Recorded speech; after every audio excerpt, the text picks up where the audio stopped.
Hi, everyone. Today we are going to talk about the fourth branch of government, the federal bureaucracy. Remember, it's not really necessarily a real branch of government. It's part of the executive branch, but it does kind of take on its own thing. So we are going to look at what their job is. So this is going to be about, I don't know why my screen is so big. Woo! That's way too much. Hang on. Okay, I just got rid of the screen because it was way too big and just didn't need to see my face that big. So we're just going to use this from now on. Okay, so we're going to look at how a bureaucracy is organized today. We're basically looking at what a bureaucracy actually is and how it carries out the laws that it's supposed to carry out, and then how they use their authority to create and implement regulations, because they can do that too. So basically, a lot of Americans assume that the bureaucracy is just a bunch of faceless government employees that don't do anything. But in fact, the federal bureaucracy is really the department and agencies within the executive branch that implement or carry out the laws of the nation. Once Congress makes it and the president signs it, someone's actually got to put it into play. And that's what the federal bureaucracy does. It's meant to simplify the process and organize the process rather than just hoping that someone will put a piece of legislation that gets passed into law through somewhere. So we saw this, just give you examples of real life time when the bureaucracy got involved. One of the bureaucratic agencies, FEMA, the Federal Emergency Management Agency, they were ones that were part of the bureaucracy that helped with the disasters of Hurricane Harvey and Irma and Maria a couple years ago. So when those things happened, someone needed to help give aid to these areas, and the state and local governments couldn't do everything. So that's when FEMA came in, the National Guard came in, but FEMA was the one that organized all of this to help implement these natural disaster plans. Here's just a few pictures. They had to deal with a lot of different things. This happened in Puerto Rico, where a home was completely destroyed. In this photo, we see them using lights because they were running out of electricity. Only half of the country had it, and they were using everything they could in their powers of the federal bureaucracy to help fix this. So it's organized kind of in a pyramid.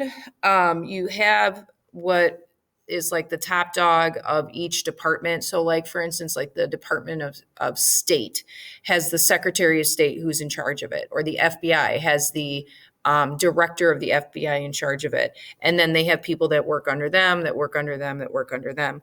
And their job is to basically create regulations and implement policies that is passed by either Congress or the Supreme Court decision or an executive order by the president. And they're organized kind of they call it a hierarchical structure. But, if you kind of think about it as a pyramid or like a family tree, like that kind of structure. It has definitely developed over time. It doesn't say anything about the bureaucracy in the Constitution, but since Article 2 says the president has to execute the laws and put policy into play, he can't do it all by himself. He needs help. So that's why they created this. And it has been growing steadily over time. And then it kind of capped off. We're about just shy of 3 million people that work for the federal bureaucracy.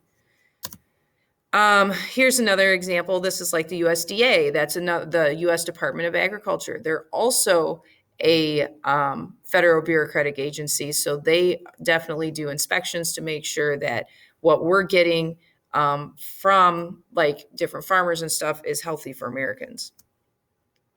So the very first bureaucracy was when Washington created his 4 cabinet positions. That would be the Secretary or the Department of State, the Department of War, which we now call the Department of Defense, the Department of Treasury, and then the Department of Justice, which was headed by the Attorney General.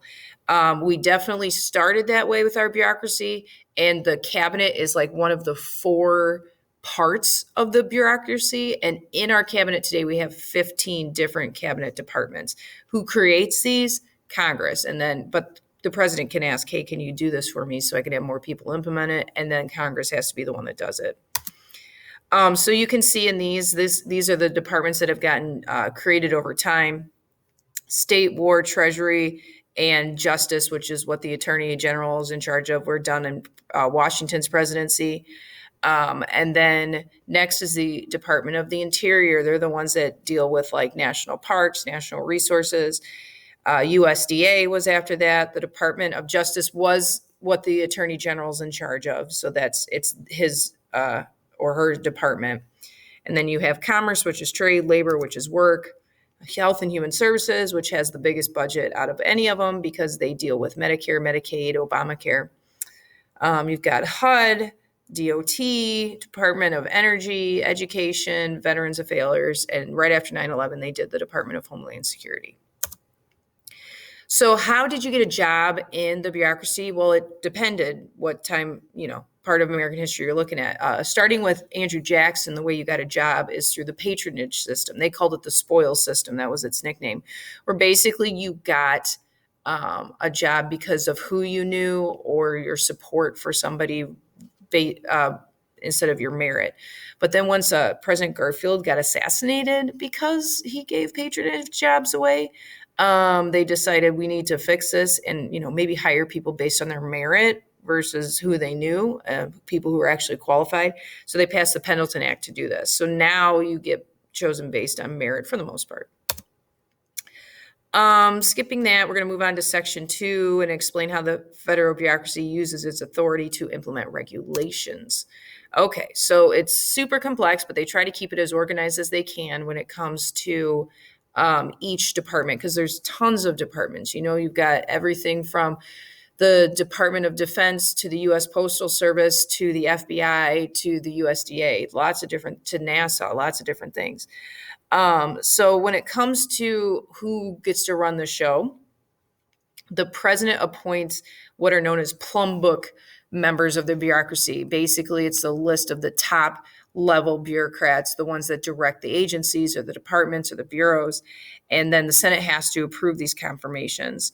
The best example, the easiest example, like the secretaries of the cabinet positions, he's going to appoint all of those. So they're responsible for their particular policy area. So like the department, Sonny Perdue is the Secretary of Agriculture. So he is in charge of policy that has to do with agriculture. So how do they run? You got to have money to do it. Congress is the one that appropriates those funds. They decide who gets the money and how much. And they can get pulled in lots of different directions, which is tough because if you think about it, they're appointed by the president, so they need to be loyal to the president, but they get their money from Congress, which means that they have to be good with them. And they also get pressured by interest groups and lobbyists and citizens who are like, well, no, do this for us. So they get definitely pulled in lots of different directions. As you can see, the size of the departments have changed over time. When we're looking at the full-time employees, the Veterans Affairs has the most. But if you look at how much money they have per person, education, working for them, education and Health and Human Services get the most money. So the money they get isn't necessarily proportional to the amount of workers they have. So here's just remember I told you it's like kind of a pyramid. This kind of gives you an example of how that pyramid is set up. So at the top, you have like the cabinet secretaries, and I'm going to use like a department, for instance. So we'll use the Department of the Treasury. So let's say we're looking at that. You have the cabinet secretary, Secretary of Treasury, which is Steve Mnuchin, and then deputy secretaries, which are like kind of like almost like an assistant principal. So, and that's another good analogy too.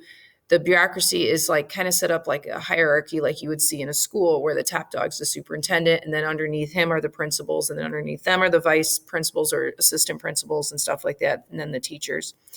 So at the top is like I said, the cabinet secretary, and then after that, the senior executive service, where they basically have areas of specialty within that cabinet. So like if it's the Department of Agriculture, you might have one in like forestry, and then you might want to have one in produce or poultry, and then you might have one in corn or soybeans and stuff like that. And then the career civil servants, those are the ones that are 100% hired based on merit. You have to so if you ever, let's say, want to be like a low-level investigator for the FBI, that's a career civil servant, and you would apply for the job, and then they would basically make you kind of take an examination to see if you qualify based on your merit, and that's how you would get hired. The cabinet, basically what they try to do is make it as diverse as they possibly can with what type of people they have, whether people of color or women. And you can see over time, typically the Democrats tend to have the highest number of diversity than the Republicans do.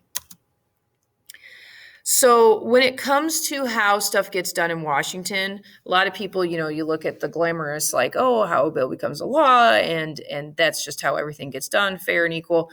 Well, not necessarily. A lot of what gets done in Washington is done through a system known as iron triangles.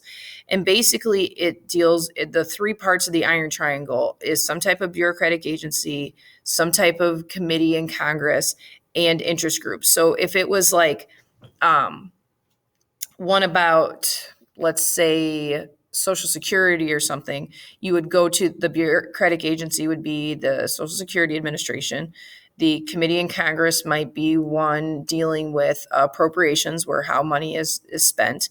And the interest group would be like the AARP. And the three of them constantly work together to create policy or implement policy and stuff like that.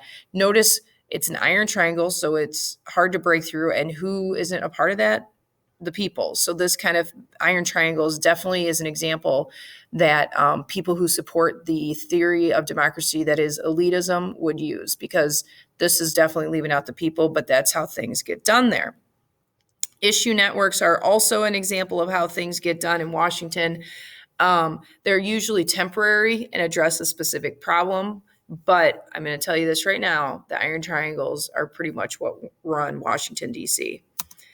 And here's an example of this, and you guys are going to have to create some later, find some examples of real life iron triangles and see how they work together. So think about this. I want you to think about this, and this is the end of the notes before you do your iron triangles. What are the advantages and disadvantages of policies that protect civil servants from termination? Because there are some. And in what ways do iron triangles and issue networks benefit and harm representative democracy? It's good because we have a representative democracy, okay, which means that we choose people to represent us, but at the same time, iron triangles leave out the people. So that's it for today. We're going to talk about how they deal with policy making next time. I will see you guys later. Have a very good evening, and try to end this.